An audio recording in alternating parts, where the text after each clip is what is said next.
चुनाव दर चुनाव हार और जनता से नकार दिए जाने वाले एक नेता, जिनके नेतृत्व में लगभग 90 चुनाव कांग्रेस पार्टी हारी, उनकी हताशा निराशा दिन पर दिन बढ़ती जा रही है और आरोपों की राजनीति को इन्होंने अपना आभूषण बना लिया है।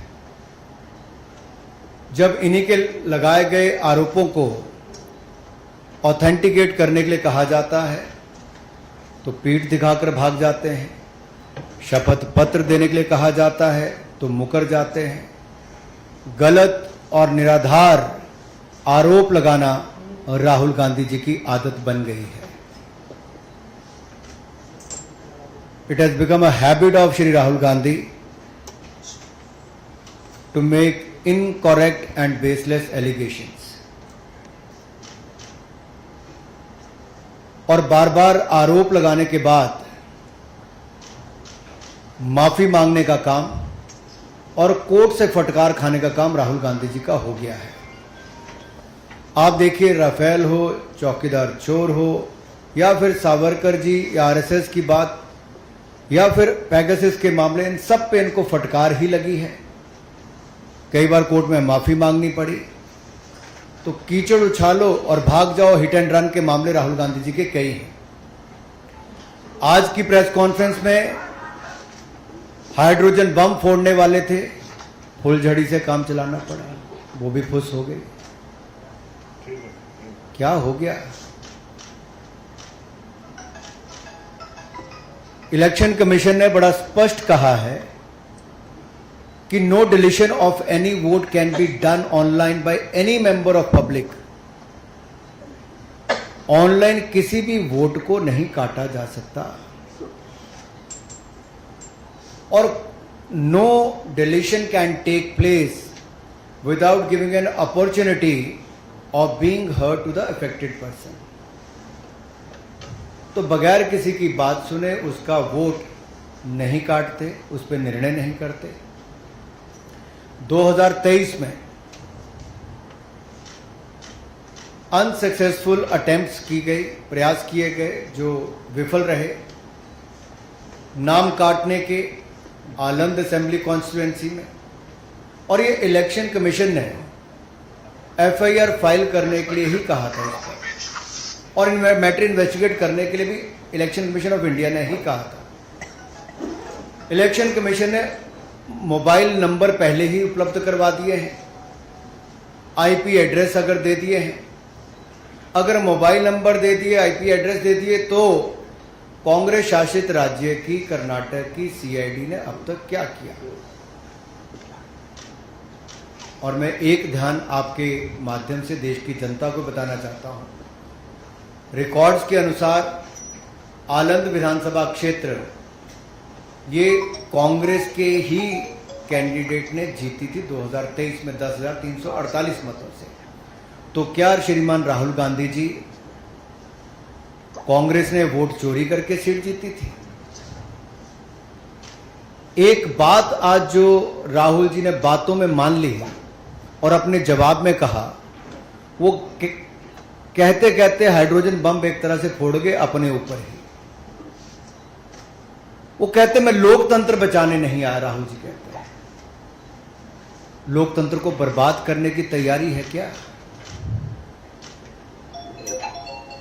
गलत निराधार आरोप बार बार संवैधानिक संस्थाओं पर लगाना, गलत निराधार आरोप बार बार इलेक्शन कमीशन ऑफ इंडिया पर लगाना, कभी ईवीएम पर प्रश्न चिन्ह खड़े करने, कभी वीवीपैट पर करना, कभी चुनावों के नतीजों पर करना, और कभी टूल किट के सहारे भारत के लोकतंत्र पर, संवैधानिक संस्थाओं पर प्रश्न चिन्ह खड़ा करना, क्या यह आदत सी बन गई है?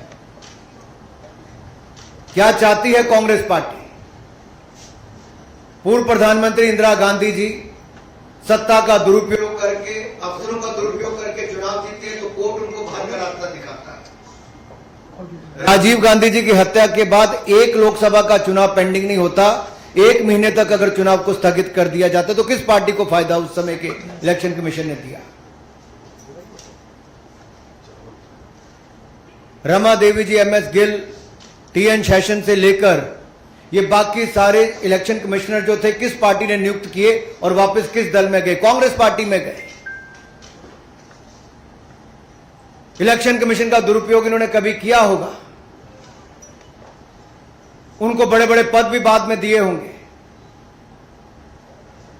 लेकिन अगर निष्पक्षता के साथ भारत का इलेक्शन कमीशन काम कर रहा है तो बार बार राहुल गांधी जी का प्रयास है कि लोकतंत्र पर प्रहार किया जाए, भारत के लोकतंत्र को कमजोर किया जाए, जनता को गुमराह किया जाए, और जिस तरह से बांग्लादेश नेपाल में स्थिति बनती है वैसे झूठ बोल बोल के वहां पे स्थिति पैदा कर दो देश में।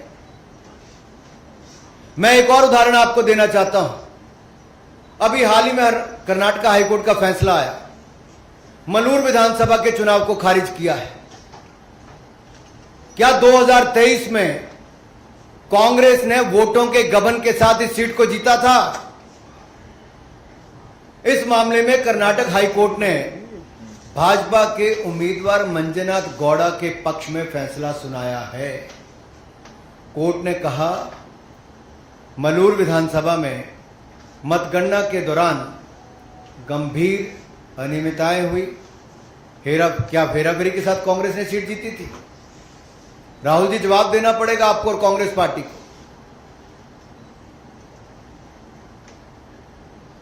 और आपके इलेक्शन कमिश्नर के समय अगर मैं कहूं, सोनिया जी का नाम जब आया कि नवीन चावला जी की नियुक्ति उन्होंने कर दी, और उस समय के चीफ इलेक्शन कमिश्नर ने आरोप लगाकर कहा था, प्रेसिडेंट को लिख के कहा था कि क्लासिफाइड और सेंसिटिव इंफॉर्मेशन नवीन चावला लीक करते हैं।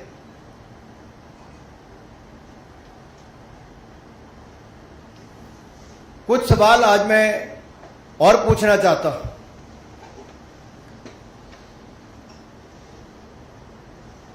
कि जब जब राहुल गांधी जी आरोप लगाया और उसके कोर्ट गए तो बार बार इनको मुंह की खानी पड़ी। आप सारे उदाहरण उठाकर देख लीजिए, कभी माफी मांगनी पड़ी तो कभी कोर्ट की लताड़ खानी पड़ी। तो क्या इसी डर से राहुल गांधी जी शपथ पत्र नहीं दे रहे हैं?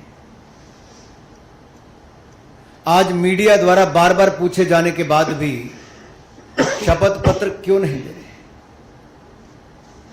ये आए तो धमाका करने थे, लेकिन ड्रामा करके चले गए। धमाका इनके बस की बात नहीं, ड्रामा करने इनके बस की बात है।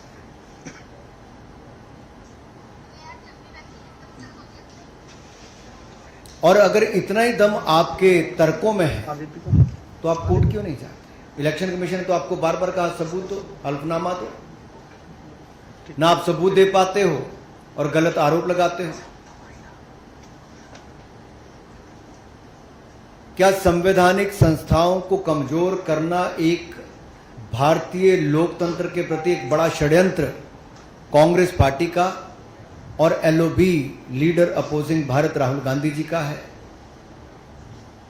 क्या ये केवल घुसपैठिए वोट को बचाने के लिए है?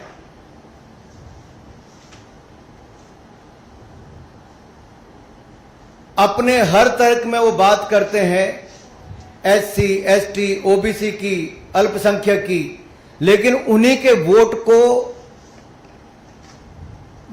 के वोट की ताकत को कम करने का प्रयास राहुल गांधी जी और कांग्रेस पार्टी कर रहे हैं। क्या घुसपैठियों के वोट को बचाने के लिए infiltrator first politics is the sole agenda of mister Rahul Gandhi and Congress party? Is Congress trying to protect infiltrators and their voting rights? Rights तो है नहीं, लेकिन अधिकार दिलाना चाहते हैं। राहुल जी के बयानों ने बार बार बताया है कि वो घुसपैठियों के साथ है और देश के एससी, एसटी, ओबीसी, अल्पसंख्यकों के वोट को कम करना चाहते हैं।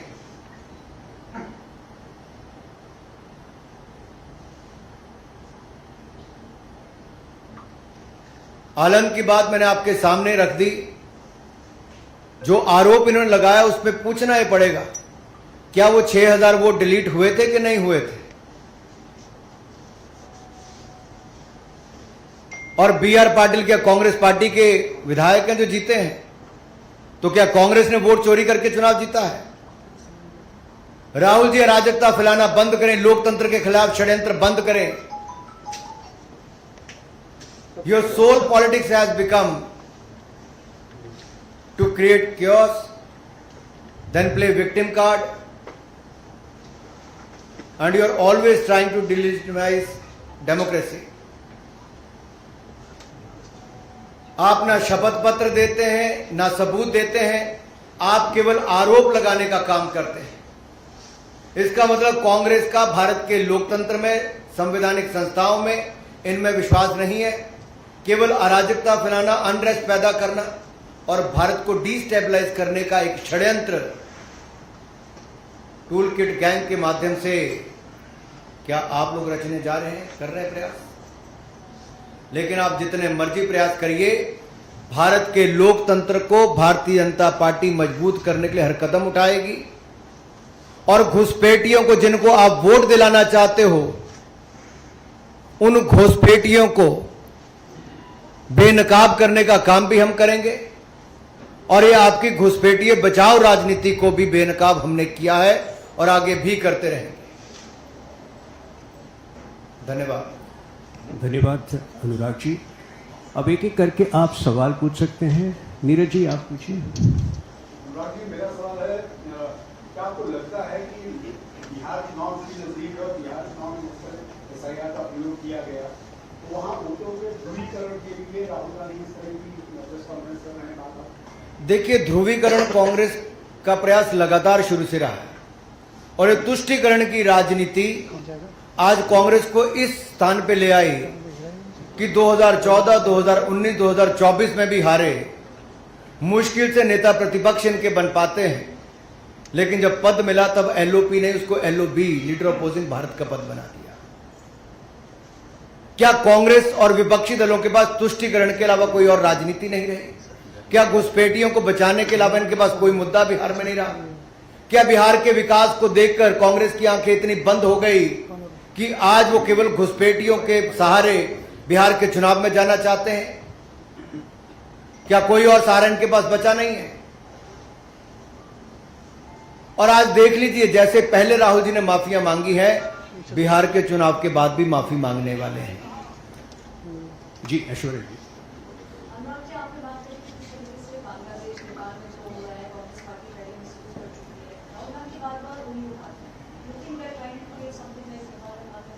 देखिए, शायद वो भूल गए कि बाबा साहब अंबेडकर, जिनको कांग्रेस पार्टी ने उस समय भी जिस तरह से जलील करके पार्टी से बाहर निकाला, चुनाव भी हरवाए, बाबा साहब अंबेडकर के दिए संविधान पर प्रश्न चिन्ह कांग्रेस पार्टी ने उठाकर बार बार संशोधन किए, उनको राजनीति से बाहर करने का रास्ता दिखाया।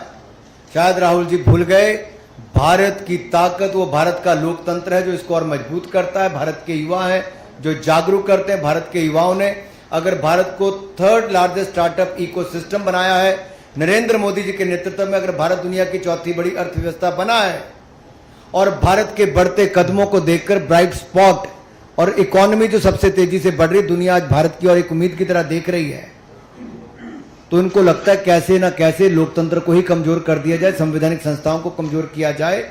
और जो ये सवाल और खुश होते हैं जब किसी देश ने हमारे ऊपर टैरिफ लगाने की बात कही तो कांग्रेस खुश हो रही थी, लेकिन शायद वो भूल गए कि भारत की अपनी एक बड़ी ताकत है। भारत झुकता नहीं, भारत अपनी ताकत के साथ खड़ा रहता है। तो आप चाहे भारत को गिराने का प्रयास करें, लोकतंत्र को शर्मसार करने का प्रयास करें, लोकतंत्र पर प्रहार करें, भारत का लोकतंत्र कमजोर नहीं होगा, चाहे कांग्रेस जितना मर्जी प्रयास कर ले, चाहे घुसपैठियों के दम पे ही क्यों ना कर ले।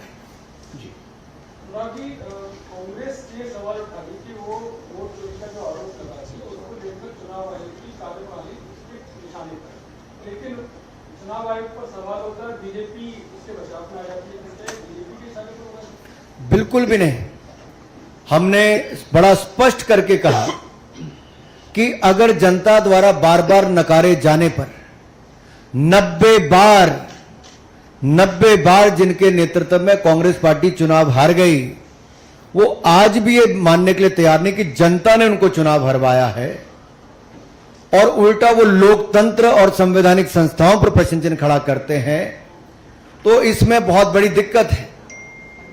उनसे मैं यही कहूंगा राहुल जी के लिए उम्र भर राहुल जी भूल करते रहे, उम्र भर राहुल जी भूल करते रहे। दोष खुद में था, आयोग पर आरोप पर करते रहे, लगाते रहे। जी आप अनुराग जी, मेरा सवाल एक है सेकंड।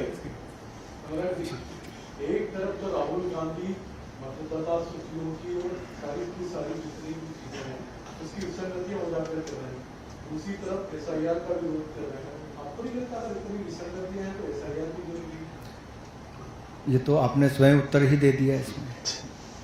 तो क्या राहुल जी जब 2 बार चुनाव जीते, 2 जगह से जीते ना, पिछली बार, उससे पिछली बार 1 सीट से हार गए थे, 1 से जीते थे, इस बार 2 सीट से जीत गए। तो जब जीतते हैं तब उनको कुछ नजर नहीं आता है, तब वो ईवीएम भूल जाते हैं, वीवीपैट भूल जाते हैं, वोट चोरी के आरोप भूल जाते हैं, तब जीत उनकी है। अगर हार जाए तो इलेक्शन कमीशन दोषी है। जी हाँ, और एसआईआर से किसका भला होगा? जो जेन्युइन वोटर है, चाहे वो किसी भी जात, किसी भी धर्म, किसी भी क्षेत्र से आता होगा, जिसका वोट का अधिकार है, उसको वोट मिलता है।